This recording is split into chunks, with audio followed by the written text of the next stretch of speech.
हूँ। इस चित्र को गौर से देखिए। प्रश्न चिन्ह बने इस आकृति में हमें 7 बिंदु नजर आते हैं। इन 7 बिंदु को 7 नक्षत्र माना जाता है। इन्हें सप्त ऋषि मंडल के नाम से जाना जाता है। ये सप्त नक्षत्र सप्त ऋषियों को दर्शाते हैं। इस प्रश्न चिन्ह के अंतिम भाग से शुरुआत करते हैं। यहाँ से पहले बिंदु को मरीचि ऋषि के नाम से जानते हैं। उसके बाद में जो बिंदु है वो कहलाते हैं ऋषि वसिष्ठा। ऋषि वसिष्ठा की बाईं ओर आपको एक छोटा बिंदु नजर आएगा। ये बिंदु ही है अरुंधति। ऋषि वसिष्ठा के बाद आते हैं ऋषि अंगीरसा। फिर आते हैं ऋषि अत्रि। फिर दाईं ओर की तरफ मुड़ते हुए जो बिंदु आता है वो है ऋषि पुलस्त्य। उसके बाद आते हैं ऋषि पुलह और फिर ऋषि क्रतु। ऋषि पुलह और क्रतु के अंतर को 5 गुना मिलाकर नीचे की तरफ आएंगे तो वहां बसे हैं ध्रुव नक्षत्र। सदा उत्तर में रहने की वजह से उसे ध्रुव नक्षत्र कहा जाता है। इंग्लिश में हम इसे नॉर्थ स्टार के नाम से जानते हैं। बाल्यावस्था के ध्रुव नक्षत्र अगर उत्तर में बसे हैं तो वृद्धावस्था के अगस्त्य नक्षत्र दक्षिण में बसे हैं।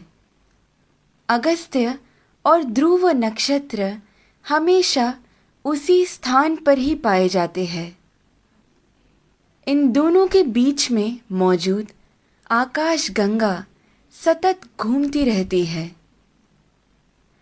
इस कारण से हमारी धरती अक्ष के ऊपर घूमती रहती है। ये सच है कि सारा जगत भगवान के इर्द गिर्द घूमता रहता है, लेकिन वो हमें कभी नजर नहीं आ सकता। भूमि के अनेक कालों में से उसे 4 काल में छांटते हैं। ऊपर नजर आ रहा पीठ के बल सोया हुआ प्रश्न चिन्ह के आकार में बना हुआ सप्त ऋषि मंडल हमें वसंत ऋतु में ठीक ऐसे ही नजर आता है। आगे बढ़ते हुए शिशिर ऋतु यानी ठंड के मौसम में हमें सप्त ऋषि मंडल ऐसे नजर आता है।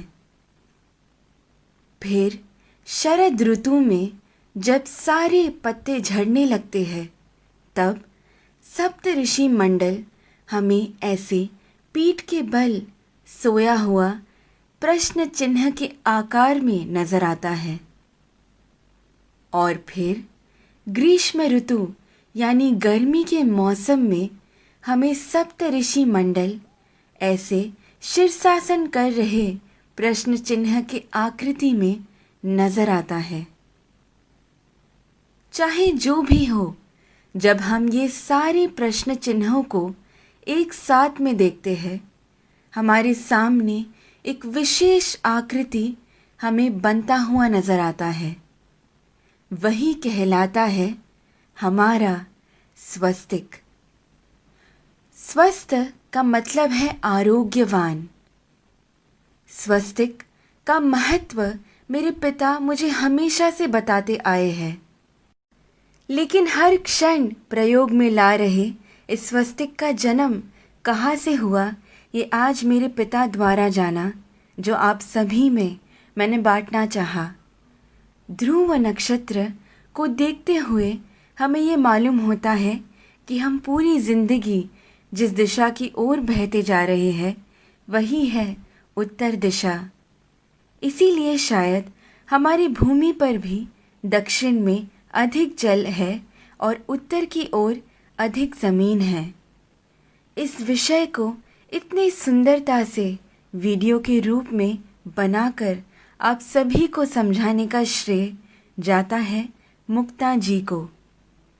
धन्यवाद तत्परा अहोरात्र।